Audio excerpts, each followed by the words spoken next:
This is another sign of the times, an analysis and a commentary. Dallas area hit by up to 18 tornadoes. As experts assessed reports that up to 18 tornadoes hit the Dallas area on Tuesday, the cleanup and rebuilding began Wednesday for thousands of residents from the more than 800 homes destroyed or damaged.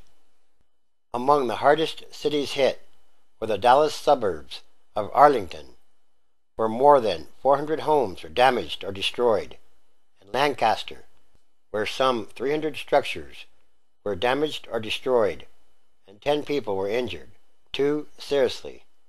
The National Weather Service was investigating reports that up to 18 tornadoes touched down during a relatively short time frame. We're at just the beginning of a very unusual tornado season, said NBC weather anchor Al Roker. April 2011 saw a record 758 tornadoes. He added, hopefully we're not on track for that this year. Weather.com meteorologist Greg Forbes said that the season is already running about 50% above average for the number of tornadoes. We've had record heat, he added, and that warmth is a big ingredient that provides the instability for the storms. Arlington reported 428 homes and businesses damaged or destroyed, including 88 classified as heavily damaged, as well as a nursing home that received moderate damage. Fire officials in Lancaster, 20 miles south of Dallas, reported a tornado had touched down in the northern part of the city and moved southeast through the city. Some 150 homes were destroyed, 100 residents displaced to shelters, and 10 injuries reported, including 2 listed as severe. City officials issued a disaster declaration. Dallas also reported 40 homes and a truck stop were severely damaged. The destructive reminder of a young tornado season left thousands without power and grounded passengers at Dallas-Fort Worth International Airport, where more than 110 planes were damaged. The Dallas Morning News reported that American and its regional affiliate, American Eagle, canceled 424 flights Wednesday as the mechanics hurried to inspect aircraft that were pounded by hail and Tuesday's storms. An American spokeswoman told the Fort Worth Star-Telegram that American and American Eagle took 94 aircraft out of service as of 7:30 a.m. Eastern Time Wednesday morning because of hail damage. At least 1,400 passengers disrupted by Tuesday's cancellations were forced to spend that night at DFW's terminals.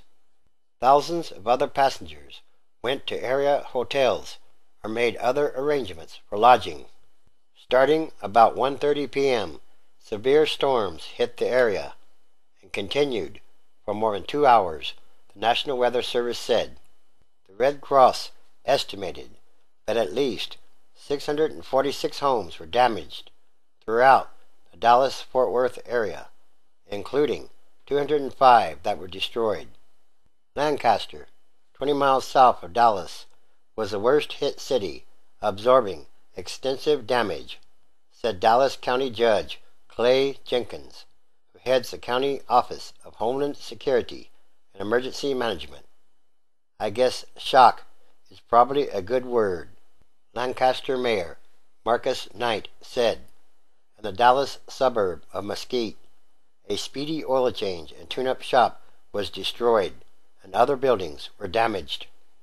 Residents were warned early Tuesday of the possibility of severe weather, but the bad weather spun off tornadoes with such ferocity that they caught most everyone by surprise. The people who got hit first got little warning. Local TV showed 14,000-pound tractor-trailers in Dallas caught in wind funnels and being flicked high into the air like matchsticks or little toys. social media sites also lit up during the storm, as users reported scrambling to bathrooms and basements for safety. One woman described riding out the storm in a food cooler at a Costco store with dozens of other customers. Forecasters had predicted severe weather for the area, but the region wasn't prepared for the intensity and severity of the storms. They've always known the risk of tornadoes, but they're generally not the super intense ones. In other words, the number of tornadoes and the severity of tornadoes seems to be increasing.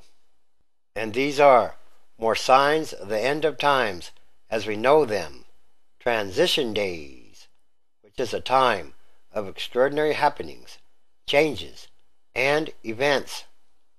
Because it's about what kind of world are we leaving to the future generations. And that should be a very important question to ask.